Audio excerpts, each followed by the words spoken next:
the spiritual traditions not only teach us and speak about this, but also it takes us on this journey. How do we surrender? Because Islam means surrender.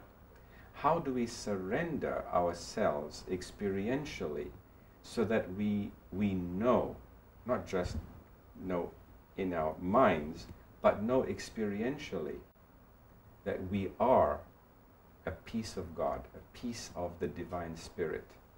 And that we have made a mistake to assume that we reach God through our intellects. We have to reach God through the cleansing of our hearts. And I think Henry David Thoreau understood that there is an inner reality that we need to contact, and in the process of doing that, we'll become more perfect. Martin Luther King Jr. and Gandhi and prophets are somehow able to achieve that view. And what that view does is it gives a perspective on the driftwood in the stream. It gives a perspective on the life of getting and spending, the life of the body, the life of flux.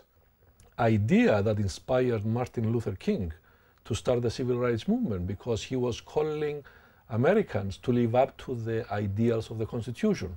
And part of the role of America is to help other nations express these principles within the cultural modalities of their own societies. So all these struggles that we've had in the United States, the civil rights movement, the rights of minorities, all of these things were a necessary struggle for the development of this kind of consciousness.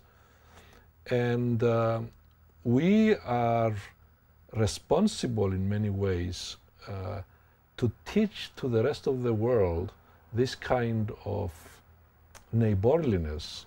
Therefore, when we violate those norms, whether it is in our foreign policy or whether we violate them in our domestic affairs, we violated the soul of America.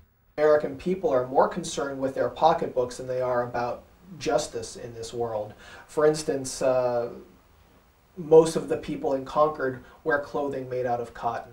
Well, where does that cotton come from? It comes from Negro bondage and from slavery, of course. Yet the people of Concord do not concern themselves about where it comes from. They're more concerned about manufacturing. They're more concerned about agriculture. They're more concerned with the latest fashions and the latest styles than they are about the fact that there are 3 million people in bondage, even as we speak. They are concerned about having the biggest houses or the nicest yards or the latest music box or what have you. They read about the war in Mexico in the daily papers.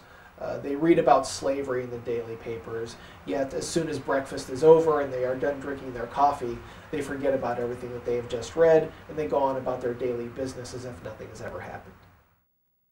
That which is polarized in favor of the divine imperative, which is towards compassion, love, and harmony, and the other dimension, which is towards dissonance and breakage and separation. Peter Sorokin, the founder of the Harvard Sociology department, he predicted in the 30s that we are moving into an age of spirituality and faith because materialist civilization has exhausted itself. And the pendulum is swinging in the direction of a spiritual renaissance. And then it urges us to commit ourselves to the path of being the bridge, of being the if you will, soldiers for peace, struggling and waging and fighting the battles in people's hearts and minds to inform them as to what the righteous way of living is, the right way of living is, and that there is enough space on this world and in this universe for everybody to live prosperously. So all of these trials and tribulations is part of this process. And we in the United States have experienced the illusion of prosperity as the way to happiness. And we realize that's not the way to happiness. America created a sense of prosperity because prosperity at the end of the day doesn't come from land or from oil or from anything else. It comes from the unleashed freedom of the human creative mind. That the 21st century either will become spiritual or it will not be.